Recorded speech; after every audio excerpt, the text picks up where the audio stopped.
बळीराजाच्या नावानं चांग भलं. असं म्हणतात भारत हा कृषीप्रधान देश आहे, पण खरंच भारतात शेतकऱ्याला प्रधानासारखं मानलं जातंय का? शेतकरी राब राब राबतोय, त्याची मेहनत कोण पाहतंय का? ऐका, लक्ष देऊन ऐका. दुनियामध्ये सगळ्यांना एकच हाव, इथे आलेच फक्त हे कमवण्यासाठी नाव. हालचाल करणार नाहीत पण देवा मला पाव. असं कसं चालेल भाव? कसं चालेल भाव? चर्चेत विषय असतात ह्यांच्या, कोणतं चाललंय शासन. आज याचं झालं, आता उद्या कोणाचं भाषण. याची खुर्ची गेली आणि त्याला भेटले आसन. इकडे पण बघा जरा गरीब बाला मिळते का रेशन. संपली ही थंडी, सुरू झालाय उन्हाळा. गाई गोरांसावं संपत चाललाय चारा. गुराढोरांसोबत होते सर्वांचाच भूक मारा. मग लागते एकच आस, कधी पडणार पाऊस वारा. मान्य मला आहे विहीर, ती पण कोरडी. पाण्याची जणू काही तिने आशाच सोडली. पावसाशिवाय त्यात पाणी भरणार नाही, या खड्ड्यासाठी त्याने चैन पण मोडली.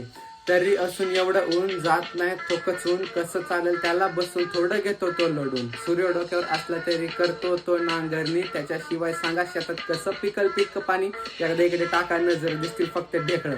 चालायला जरी लागला तरी तुम्हाला वाटेल वेगळं. आधी सारखं नाही राहिले, बदलले जग सगळं. रडून रडून किती रडणार, तोंडाला आली बघा. नुसतंच म्हणतात आमची माती आमचा शेतकरी. नावाला करतात मदत पण मागे घेतात बळी.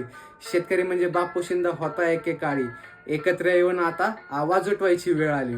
मीडियाला तर फक्त त्यांच्या TRPच पडले. ह्यांच्या चर्चे मागे शेतकऱ्याचं सत्य दडले. ह्यांना वाटतं शेतकरी वाचून कुणाचं काय अडले. असा विचार करून ह्यांनी लक्ष देणंच सोडले. यांचं धोरण फक्त नावाला सबका साथ सबका विकास. आऊसाहेब इथे बळी राजाला मिळत नाहीये घास. शेतात राब राबून जळते शरीरावरचं मांस. तुम्ही छळलं आम्हाला, आता आम्ही देणार त्रास. थांबवला पाहिजे हा भ्रष्टाचार, वाढतच चाला ह्यांचा अत्याचार. सोनं पिकवणाराचा कोण करते का हो विचार. याच्या शेतकऱ्यामुळे तुमच्या अर्थव्यवस्थेला हातभार. यांना वाटतं शेतकरी वाचून कोणाचं काय अडलंय. थोडे दिवस थांबा, आता खूप काही दडलंय. एकच पॉइंट टाकतो आणि विषय संपवतो. लक्ष देऊन ऐका भावांनो, पुढचे 2 कडवे. खूप वर्ष सहन केले तुमचे हे नखरे. आधी देतात आश्वासन, नंतर तुझं तू बगरे.